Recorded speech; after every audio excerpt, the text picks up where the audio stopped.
दोस्तों, यूपी में विधानसभा चुनाव के दौरान योगी आदित्यनाथ जी ने जब यह कहा था कि मैं दोबारा सत्ता में आ रहा हूं और मैं इस बार रिकॉर्ड तोड़ दूंगा। ये शब्द योगी आदित्यनाथ जी के चुनाव के दौरान एक टीवी इंटरव्यू के दौरान उन्होंने ये बात कही थी। हुआ भी कुछ ऐसा ही। यूपी में भाजपा की पूर्ण बहुमत की दोबारा सरकार बनी है। यह 37 साल बाद हुआ है। इसके पहले 1980 और 1985 में कांग्रेस ने लगातार 2 बार पूर्ण बहुमत की सरकार यूपी में बनाई थी। योगी जी ने सिर्फ यही रिकॉर्ड नहीं तोड़ा, बल्कि यूपी में कई दशकों से बने सियासी मृतकों को भी बुलडोजर से तोड़ डाला। वहीं अब उन्हें क्रिकेट के भगवान सचिन तेंदुलकर की तरह देश की राजनीति का दूसरा सबसे बड़ा भगवान का दर्जा दिया जाने लगा है, जबकि पहले स्थान पर देश का नेतृत्व कर रहे प्रधानमंत्री नरेंद्र मोदी को दिया जा रहा है। चलिए आपको बताते हैं दोबारा सीएम बनने वाले योगी किन किन मृतकों को राजनीति से अलविदा किया है। नंबर 1, योगी 22 बार नोएडा गए, जबकि अखिलेश सीएम रहते एक बार भी नहीं गए। यूपी की सियासत में पिछले 3 दशक से एक मिथक बना हुआ है। कहा जाता है कि जो भी मुख्यमंत्री नोएडा जाता है उसकी कुर्सी चली जाती है। नोएडा को लेकर मिथक 1988 से बना हुआ है। तब पहली बार प्रदेश के सीएम वीर बहादुर सिंह नोएडा आए और अगला चुनाव हार गए। उसके बाद नारायण दत्त तिवारी सीएम बने और 1989 में नोएडा आए। इसके कुछ समय बाद उनकी कुर्सी चली गई। इसके बाद कल्याण सिंह और मुलायम सिंह यादव के साथ भी ऐसा ही हुआ। वे नोएडा आए और हाथ से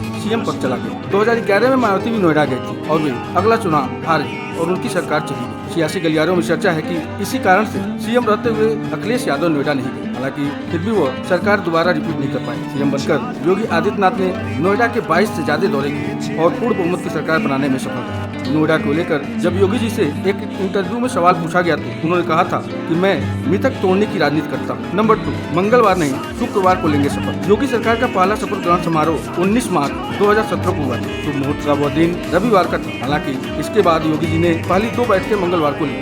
कैबिनेट की पहली बैठक 4 अप्रैल 2017 रामनवमी को हुई थी, जिसमें 9 फैसले लिए गए थे। इसमें अहम फैसला किसानों का कर्ज माफी का था। योगी कैबिनेट की दूसरी बैठक 11 अप्रैल 2000 यानी हनुमान जयंती पर हुई थी। इसके बाद अहम दौरे और ज्यादातर कैबिनेट की बैठक मंगलवार को ही होती रहती है। इसे लेकर राजनीतिक गलियारे में चर्चा होती रही। कोई कहता है योगी इस दिन को शुभ मानते तो कोई कुछ और कहता है। हालांकि अब दूसरी बार शपथ ग्रहण योगी आदित्यनाथ मंगलवार को नहीं बल्कि शुक्रवार के दिन यानी आज 25 मार्च 2022 को लेने जा रहे हैं। नंबर 3, एक्सप्रेसवे से जुड़ा मिथक भी योगी के सामने नहीं थी। यूपी की राजनीति में एक्सप्रेसवे का भी एक मिथक हाल ही में जुड़ गया। कहा जाता था कि जिस मुख्यमंत्री के कार्यकाल में एक्सप्रेसवे का शिलान्यास या उद्घाटन होता है वह सत्ता में वापसी नहीं करता। 2002 में मायावती ने ताज एक्सप्रेसवे की शुरुआत की। शिलान्यास के बाद ही उनकी सरकार गिर गई। इसके बाद 2012 में अखिलेश की सरकार बनी। उन्होंने ताज एक्सप्रेसवे को पूरा करा। नया नाम उन्होंने यमुना एक्सप्रेसवे दिया। इसके बाद आगरा एक्सप्रेसवे का भी लोकार्पण किया। 2017 में अखिलेश यादव की सरकार नहीं बनी। ऐसे में यूपी में यह मिथक और भी मजबूत होता चला गया, जिसके बाद योगी आदित्यनाथ की सरकार ने प्रदेश को पूर्वांचल एक्सप्रेसवे,